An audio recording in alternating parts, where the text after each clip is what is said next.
E di që rruga të cilën e kam filluar nuk është e shtruar me lule, por është plot rreziqe, plot e përplot pengesa. Mirë po ato nuk më pengojnë, sepse shpirti im është gatuar në atë formë që do t'i kaloj të gjitha. Lufta jon do të vazhdoj derisa të detyrojmë pushtuesin të heqë dorë nga Kosova jon e dashur. Lufta do të jetë e vështirë, do të derdhet gjak, do të ketë viktima, por ne jemi të pamposhtur, të pathyeshëm në rrugën e lirisë. Një natë e ftohtë tetori. Era shkulte gjethet e fundit nga pemët dhe terri kishte mbuluar malet e Dugaxhinit me një heshtje të rëndë. Por në një shtëpi diku në periferi të Pejës, një burr po përgatitej për diçka që do t'ia ndryshonte jetën dhe do t'ia ndalte për gjithmonë. Ai e dinte se kjo natë mund të ishte e fundit, por nuk u tërhoq. Ai nuk donte t'i mbjetonte luftës, donte ta ndizte atë. Ishte vetëm 25 vjeç, por zemra e tij rrihte sa një ushtri e tërë. Para se të vazhdoj me këtë rrëfim të jashtëzakonshëm për një nga figurat më të guximshme që ka lindur kjo tokë, mos harroni të pëlqeni këtë video dhe të abonoheni në kanalin Histori Epike, që të mos humbasni asnjë tregim të vërtet nga lavdia e kombit ton. Askush nuk e dinte se ajo natë do të hynte në histori, në heshtje, një emër i panjohur po rritej si flak. Një emër që shumë shpejt do të bëhej simbol i rezistencës, guximit dhe sakrificës.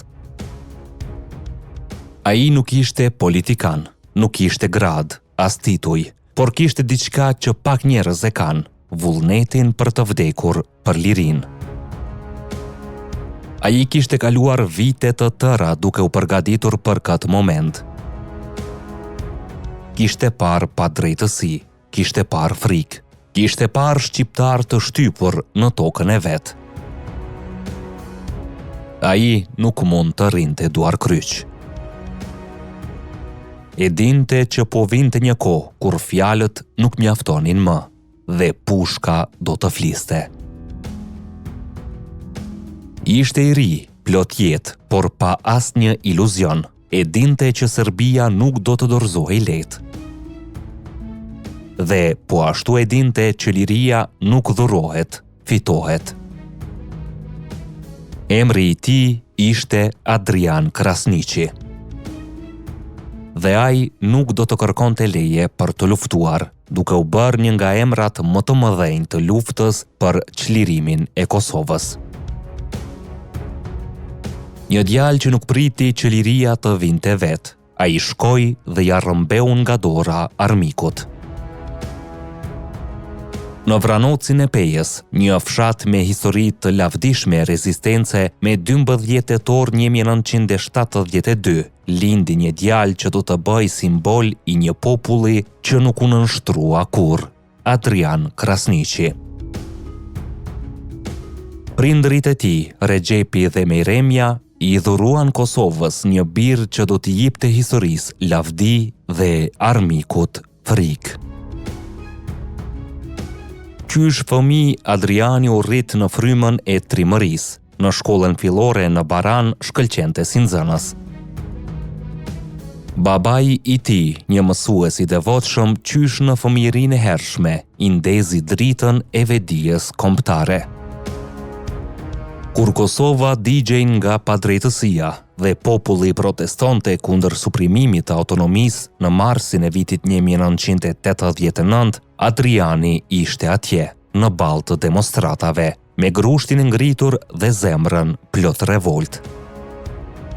Në vitin 1990, vetëm 18 vjeç, fillon të organizoj lëvizje guerile me shokët e tij.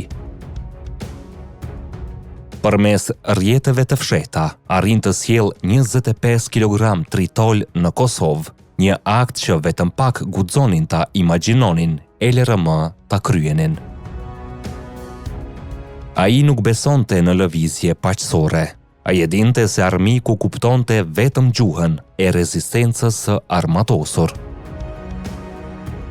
Në vitin 1992, ai caktohet komandant i njësitit çlirimtar për rrafshin e Dugaxhinit. Për Adrianin nuk ishte më kthim pas. Kufi, burg, vdekje, asgjë nuk mund ta ndalte më. Në Tiranë fillon studimet për ekonomi, por prioriteti i tij nuk ishte diploma, ishte liria. Në vitin 1995, organizon sulmin e parë të armatosur ndaj policisë serbe në Çallapek. Ky ishte një mesazh i qartë për okupatorin. Lufta ka nisur.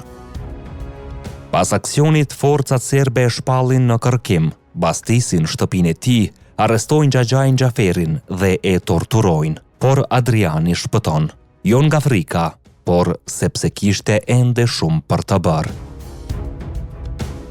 Ai krijon bazat e para të armatimit në Shishman, Tropoj dhe Bajramcor, së bashku me kushërinjt Agim e Besnik Krasniqi dhe me ndihmën e Luan Haradinajt e Ilir Konushevcit, këto baza shndrohen në shtyllat jetike të furnizimit dhe UÇK-s në Dugaxhin, Drenic e Llap. Më 16 tetor 1997, një natë që do të mbetet përjetësisht e gdhendur në kujtesën kombëtare. Adrian Krasniqi, së bashku me Muj Krasniqin, Ilir Konushevcin dhe Qerim Kelmendin, ndërmerr aksionin e guximshëm kundër stacionit policor serb në fshatin Kliçin të Pejës. Në përplasjen e ashpër me forcat serbe, ai bie. Por rënja e tij ishte drita e parë e një agimi që po afronte. Rënja e Adrian Krasniqit nuk ishte fundi, por zgjimi i një zjarri që nuk do të ndalej më. Ai ra me armë në dorë. Por me rënjen e tij, zëri i UÇK-s u dëgjua për herë të parë përtej maleve të Dugaxhinit, përtej pragjeve të Kosovës, përtej heshtjes. Adriani ishte një ndër mijëra shqiptar që u vran nga regjimi shekullor serb, por ai nuk ishte si të tjerët. Ai ishte i pari që ra me uniformën e ushtrisë çlirimtare të Kosovës. Ishte dëshmori i parë i një lufte që sapo kishte filluar. I pari që dëshmoi se tashmë shqiptarët nuk do të vdisnin më pa luftuar. Ai nuk u vra si viktim, por ra si luftëtar. Dhe me gjakun e tij ai vulosi zyrtarisht lindjen e rezistencës armatosur shqiptare në Kosovë. Derisa të tjerët ende hezitonin të pranonin ekzistencën e UÇK-s, Adrian Krasniqi po i tregonte botës se ajo jo vetëm ekzistonte, por edhe godiste me guxim dhe bindje. Pas vdekjes së Adrianit, UÇK-ja nuk ishte më një fjalë për folur në për tavolina të fshehta. Ajo mori formë, mori guxim, mori krah. Ishte sakrifica e tij që ja dha fytyrën e parë UÇK-s, dhe rreth një muaj më vonë, me 28 nëntor 1997, në ditën e flamurit, UÇK-ja do të dilte për herë të parë publikisht para syve të botës, duke ja bërë të qartë Serbisë, por edhe gjithë botës. Kosova ka bi që nuk dorëzohen, dhe lufta për liri sapo ka nisur. Trupi i Adrianit prehet në Vranoc, por shpirti i tij u bë pishtar për të gjithë ata që morën rrugën e luftës. Shtëpia e tij u kthye në spital ushtarak gjatë luftës, familja e tij shembull i sakrificës dhe krenarisë. Emri i tij u skalit në historinë e UÇK-s, me të u emërtua Brigada 133 e Lugut të Drinit, u gradua pas vdekjes general kolonel. Kazermës së TMK-s në Pej ju dha emri i tij. Ai sot është më shumë se një dëshmor, është simbol. Sot kur flasim për heroizëm, nuk mund të kalojmë pa përmendur djalin që me një pushk ndezi një ushtri. Ai nuk pranoi të jetonte në një vend të pushtuar. Ai zgjodhi që në vend të heshtjes të bëhej krismë. Adriani ishte vetëm i pari, por pas tij erdhën mira. E kjo është trashëgimia më e madhe që një njeri mund të lërë pas frymëzimin. Gati në fund, le të heshtim për një sekond për të dëgjuar zërin që nuk heshti kurrë, zërin e guximit. Adrian Krasniqi nuk ishte thjesht një emër. Ai ishte krisma e parë e një lufte që do të ndryshonte historinë e shqiptarëve për gjithmonë.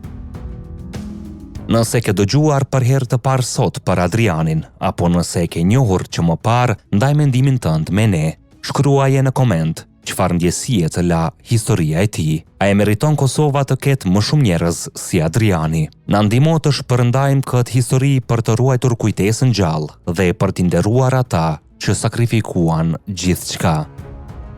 Adrian Krasniqi nuk priti që historia të thërriste. Ai shkroi historinë vet. Ai nuk ra. Ai u ngrit përjetësisht në zemrat tona. Lavdi emrit të tij. Lavdi të gjithë dëshmorëve të lirisë.